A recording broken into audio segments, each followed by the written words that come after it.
Assalamualaikum warahmatullahi wabarakatuh.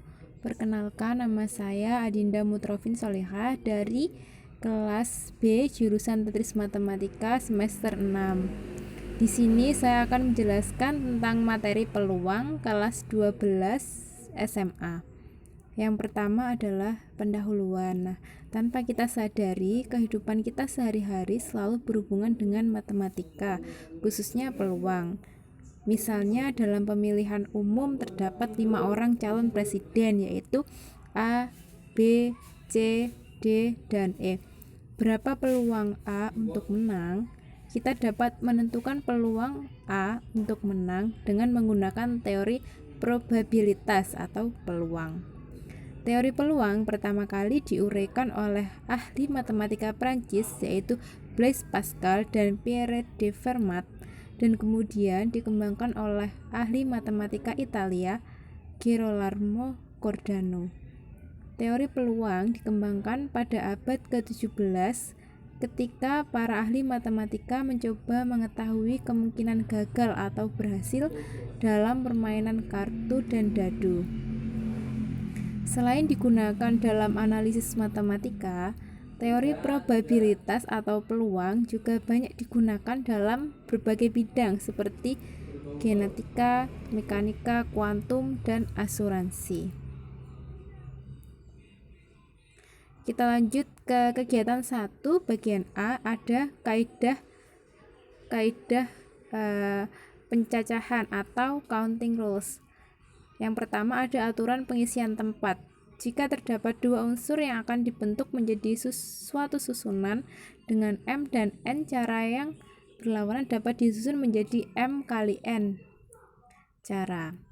Nah, contoh soalnya bisa dilihat di bawah ini, yaitu seseorang akan melakukan perjalanan dari kota A ke kota C. Jika dari kota A ke kota B dapat dipilih 3 jalan yang berbeda, dan dari kota B ke kota C dapat dipilih 4 jalan yang berbeda, maka berapa jalan yang dapat dipilih ketika kejadian dari kota A ke kota C melalui kota B? Nah, kita bisa lihat jawabannya di bawah. Nah, ini misalkan jalur di kota A itu adalah P, Q, R, dan jalur di kota B S, T, U, V.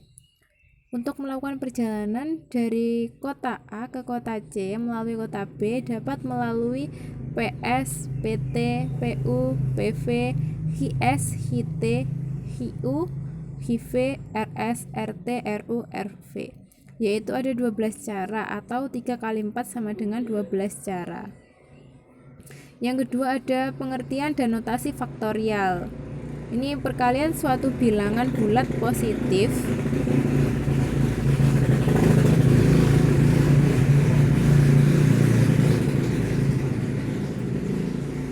Mohon maaf, saya ulangi lagi. Yang kedua ada pengertian dan notasi faktorial. Ada perkalian suatu bilangan bulat positif yang dimulai 1 sampai N dinotasikan N, tanda seru ini dibaca N faktorial. N faktorial bisa dilihat di sini ya, teman-teman, ada contohnya. Contoh soalnya bisa dilihat juga di sini.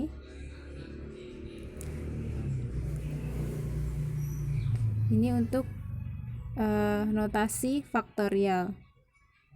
Yang ketiga ada pengertian permutasi, yaitu suatu permutasi dari beberapa unsur adalah banyaknya cara menyusun sebagian atau seluruh unsur-unsur tersebut dengan memperhatikan urutan dan tanpa ada pengulangan unsur. Banyak permutasi N unsur dengan setiap pengambilan R unsur dalam kurung R kurang dari sama dengan N dinotasikan PNR atau PN, R dengan PNR sama dengan N faktorial per N min R faktorial. Contoh soalnya bisa dilihat di bawah ini. Ada 2 contoh soal. Yang keempat ada permutasi beberapa elemen yang sama, yaitu banyaknya permutasi N unsur yang memuat K, L, dan M unsur yang sama dapat ditentukan dengan rumus P sama dengan N faktorial per K faktorial, L faktorial, M faktorial. Contoh soalnya ini ada 2 contoh, yaitu yang pertama menggunakan kata adalah, yang kedua matematika. Ini dari susunan huruf itu terdapat berapa banyak susunan huruf yang terdapat di dalam kalimat berikut atau kata tersebut gitu. Yang kelima ada permutasi siklis. Jika tersedia n unsur yang berbeda, maka banyaknya permutasi siklis dari n unsur tersebut adalah P sama dengan n-1 faktorial. Contoh soalnya ini bisa dilihat di bawahnya. Yang keenam ada pengertian kombinasi. Ini kombinasi dari sekelompok unsur adalah banyaknya cara menyusun sebagian atau seluruh unsur-unsur tersebut tanpa memperhatikan urutan. Kombinasi ini dinotasikan CNR atau C dalam kurung NR dengan CNR sama dengan N faktorial per N min R faktorial R faktorial. Yang ketujuh ada ekspansi binomial Newton. Adalah pemangkatan dua suku dengan bilangan asli. Secara umum ditulis A plus B pangkat N, dengan N itu yaitu anggota dari bilangan asli dan N lebih dari 1. Hasil pemangkatan A plus B pangkat N berbentuk polinom atau suku banyak. Ekspansi binomial A plus B pangkat N menghasilkan N plus 1 suku dengan yang pertama ada koefisien suku ke M adalah C pangkat N, bawahnya M min 1. Yang kedua, pangkat alfa pada suku pertama dimulai dari N. Kemudian pada suku berikutnya pangkat alfa berkurang 1 sampai dengan suku terakhir koefisien pangkat alfa adalah 0. Pangkat alfa pada suku ke M adalah M min K plus 1. Yang ketiga, pangkat B. Pada suku pertama dimulai dari 0. Kemudian pada suku berikutnya pangkat B bertambah 1 sampai dengan suku terakhir koefisien pangkat B adalah N. Pangkat B pada suku ke M adalah M min 1. Yang keempat, jumlah pangkat pada suku sama dengan N. Ini bisa dilihat tabel di bawah ini. Di sini ada tugas dan latihan juga, teman-teman bisa mencoba mengerjakan untuk mempermudah mengerjakan soal-soal berikutnya. Yang kegiatan 2 ada ruang sampel dan kejadian. Keterampilan menentukan banyak anggota ruang sampel dan menentukan banyak anggota kejadian akan sangat diperlukan dalam menentukan peluang kejadian. Di sini ada definisi dari ruang sampel. Percobaan adalah kegiatan atau peristiwa yang memberikan sejumlah kemungkinan hasil. Semua kemungkinan hasil dapat digambarkan dengan diagram pohon atau tabel silang. Ruang sampel dinotasikan dengan S adalah himpunan semua kemungkinan hasil. Banyak anggota ruang sampel dinotasikan dengan NS. Contohnya bisa dilihat di bawah. Yang kedua ada kejadian. Pengertiannya adalah kejadian dinotasikan dengan K adalah himpunan salah satu kemungkinan hasil. Kejadian merupakan himpunan bagian dari ruang sampel. Banyak anggota kejadian dinotasikan dengan NK. Menentukan anggota suatu kejadian dapat dilakukan dengan cara mendaftar semua titik sampel, kemudian dipilihlah kejadian yang diharapkan muncul. Bisa dilihat contohnya. Kemudian ada peluang kejadian. Menentukan peluang suatu kejadian itu sama halnya dengan menentukan besar kemungkinan munculnya kejadian tersebut. Misalkan peluang kejadian K itu dinotasikan dengan PK adalah banyak anggota kejadian K dibanding dengan banyak anggota ruang sampel. Ini rumusnya PK sama dengan NK per NS dengan 0 kurang dari PK, berarti PK dimulai dari 0 sampai dengan 1. Jika PK sama dengan 0 berarti K adalah kejadian mustahil terjadi, dan jika PK sama dengan 1 berarti K adalah kejadian yang pasti terjadi.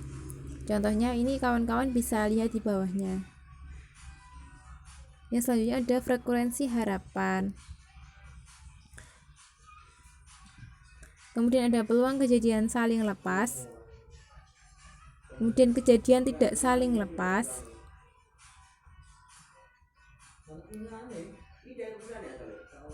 Kemudian ada kejadian saling lepas. Ini sudah ada di bacaan, teman-teman bisa membacanya, dan juga ada contoh soalnya. Kemudian sudah ada kunci jawabannya. Ini bisa dibuat latihan. Juga ada peluang kejadian bebas stokastik.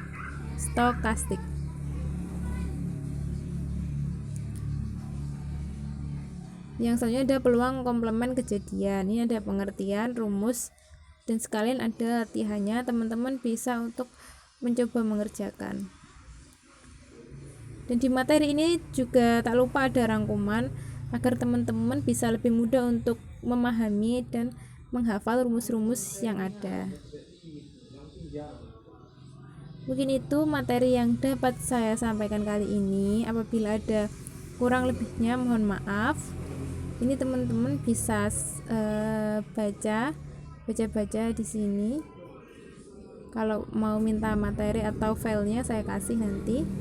Sekian materi pada kali ini tentang peluang kejadian majemuk untuk kelas 12 SMA. Saya akhiri. Wassalamualaikum warahmatullahi wabarakatuh.